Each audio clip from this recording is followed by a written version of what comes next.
Hi friends, welcome to our channel. दोस्तों आइए इस वीडियो की शुरुआत एक डेटा से करते हैं। यहां पर देखिए, पिछले 5 साल में USD has appreciated by approximately 16% against INR. इसका मतलब यह है कि पिछले 5 साल में इंडियन रुपी डॉलर के अगेंस्ट 16% डेप्रिशिएट हुआ है।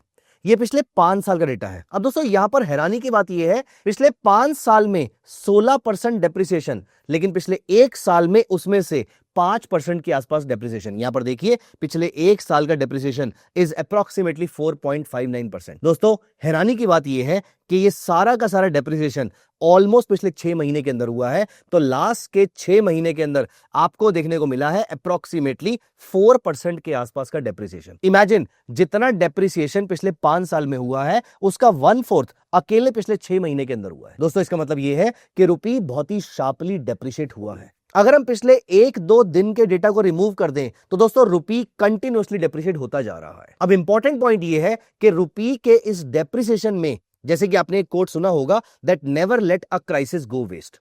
अनडाउटेडली ये एक क्राइसिस लाइक सिचुएशन है। क्राइसिस तो बहुत बड़ा वर्ड हो जाएगा, लेकिन ये एक चिंता का विषय है, क्योंकि जब रुपी डेप्रिशिएट होता है तो हमारी इकोनॉमी में कुछ नुकसान होते हैं, जैसे इन्फ्लेशन बहुत ज्यादा बढ़ जाती है, हमारे इंपोर्ट्स बहुत ज्यादा महंगे हो जाते हैं। लेकिन क्या कोई ऐसी चीज है जो हमारे फेवर में काम करती हो? तो दोस्तों, because never let a crisis go waste, there are certain sectors which are likely to benefit from this rupee depreciation. तो आज इस वीडियो में हम समझने वाले हैं कि कौन कौन से ऐसे सेक्टर्स हैं जिनको रुपी के डेप्रिसिएशन से अच्छा बेनिफिट हो सकता है। सेक्टर्स कौन से हैं, उनके हैवीवेट स्टॉक्स कौन कौन से हैं, उन स्टॉक्स को किस रीजन की वजह से बेनिफिट हो सकता है, ये सारी चीजें आज हम इस वीडियो में डिस्कस करने वाले हैं। तो this is going to be an interesting video for you. और 2026 के फर्स्ट क्वार्टर में कौन कौन से ऐसे सेक्टर्स हैं जो आपकी रडार पे रहने चाहिए स्टडी करने के लिए, कौन कौन से ऐसे सेक्टर्स को आपको हमेशा स्टडी करते रहना है, क्योंकि रुपी का डेप्रिसिएशन इनको खासा बेनिफिट प्रोवाइड कर सकता है।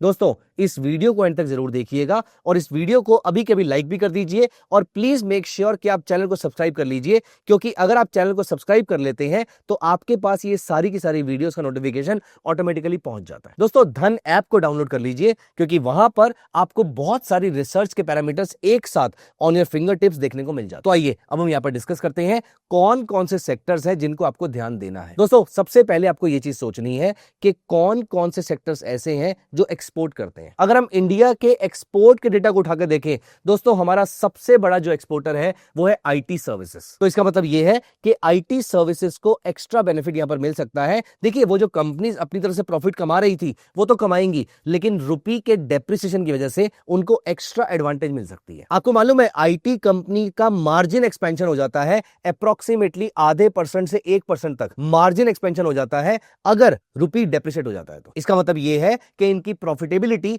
मोस्टली 1 से 2% के आसपास बढ़ सकती है। दोस्तों आईटी सेक्टर की सबसे बड़ी कंपनीज जो है वही सबसे बड़ी एक्सपोर्टर्स है। जैसे आपने टीसीएस का नाम सुना होगा, इन्फोसिस, विप्रो, एचसीएल, ये सारी कंपनीज दुनिया को अपनी सर्विसेज एक्सपोर्ट करती हैं, स्पेशली यूएस मार्केट में। दोस्तों इसीलिए सबसे बड़ा बेनिफिशियरी यहां पर अगर कोई रह सकता है तो वो है आईटी सेक्टर। आईटी सेक्टर की और कौन कौन सी कंपनीज है और उनके फंडामेंटल कैसे ट्रैक करने हैं, आइए मैं यहां पर आपको दिखाता हूं। दोस्तों मैं यहां पर धन का स्कैनेक्स टर्मिनल ओपन कर लेता हूं और अब मैं चलता हूं यहां पर क्रिएट पे। दोस्तों यहां पर बहुत सारे सेक्टर्स आ रहे हैं, तो यहां पर सेक्टर्स में आपको कंप्यूटर सॉफ्टवेयर दिखाई देगा। यहां पर देखिए कंप्यूटर सॉफ्टवेयर एंड कंसल्टिंग, तो ये सारी कंपनीज आपको यहां पर देखने को मिल जाएंगी। अप्रोक्सीमेटली 63 कंपनीज ऐसी हैं जो यहां पर आईटी सेक्टर को बिलोंग करती है।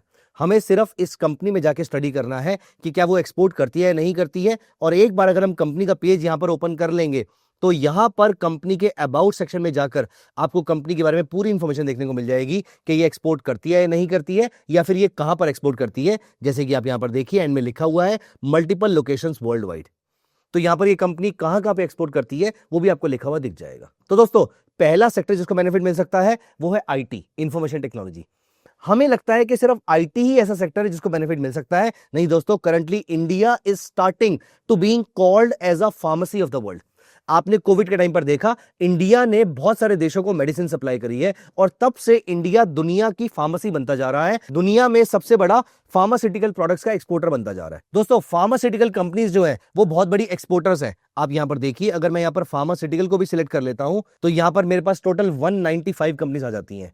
इनमें से जितनी भी बड़ी बड़ी फार्मास्यूटिकल वाली कंपनीज हैं, अगर आप ऊपर देखेंगे सन फार्मा भी एक्सपोर्ट करती है। Apart from this Divis lab export करती है, टोरेंट फार्मा एक्सपोर्ट करती है, सिप्ला, डॉक्टर रेड्डी, ये सारी की सारी कंपनीज जो है वो बहुत बड़ी बड़ी एक्सपोर्टर्स हैं।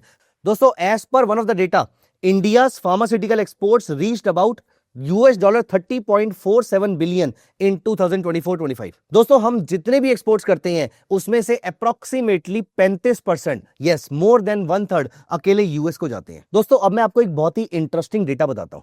सोचिए, एक फार्मास्यूटिकल कंपनी का अगर पूरा रेवेन्यू 100 रुपए आ रहा है तो उसमें से एक्सपोर्ट्स का रेवेन्यू कितना आ रहा होगा? दोस्तों, औरोबिंदो फार्मा का percentage of total revenue from exports is approximately 89%। Yes, you heard it right, 89%। ये नंबर डिविस लैब के लिए 88% है, डॉक्टर रेड्डी के लिए 83% है, सन फार्मा के लिए 2/3 मतलब 67% है, जाइडस के लिए 63% है, ल्यूपिन के लिए 63% और सिप्ला के लिए 58%। इसका मतलब यह है कि रुपी जितना डेप्रिशिएट करेगा, इन कंपनीज का रेवेन्यू उतना मल्टीफोल्ड बढ़ता जाएगा। दोस्तों, थर्ड सेक्टर जो आपको अपने माइंड में हमेशा लेकर आना है, जब कभी भी रुपी डेप्रिशिएट करेगा, इस सेक्टर की कंपनीज को बहुत फायदा होने वाला है। रीसेंट बांग्लादेश में टर्मोइल के बाद इस सेक्टर के अंदर दोबारा से जान आ गई है, and that is textile sector. दोस्तों, अरविंद लिमिटेड की अगर हम बात करें तो अप्रोक्सीमेटली 50% रेवेन्यू उसका एक्सपोर्ट्स के थ्रू आता है। यहां पर वेल्सपन का 70%, ट्राइडेंट का 54%, वर्धमान टेक्सटाइल का 22% और रेमंड का अप्रोक्सीमेटली 15% के आसपास का आता है। नॉट जस्ट दिस,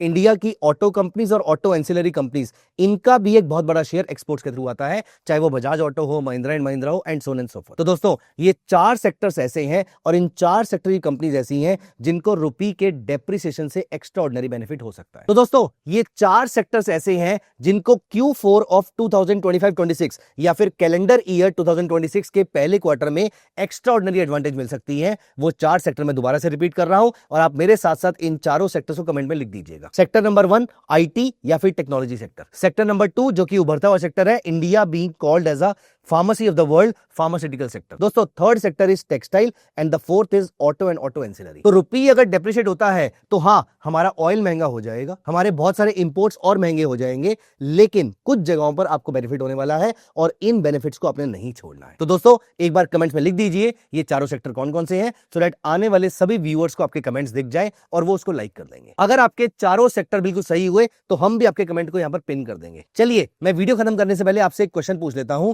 दोस्तों, मैंने आपको एक नंबर बताया था कि इंडिया के फार्मास्यूटिकल के एक्सपोर्ट्स 2024-25 में कितने थे। बताइए मुझे कमेंट्स के अंदर। मैं आपको 3 ऑप्शन दे रहा हूं। पहला $20 बिलियन, दूसरा अप्रोक्सीमेटली $30 बिलियन और तीसरा अप्रोक्सीमेटली $100 बिलियन। बताइए मुझे कमेंट्स में। अगर आपका आंसर सही हुआ तो हम आपके कमेंट को लाइक कर देंगे। मिलते हैं अगली वीडियो में। Bye bye, take care of yourself. Investments in the securities market are subject to market risk. Read all the related documents carefully before investing.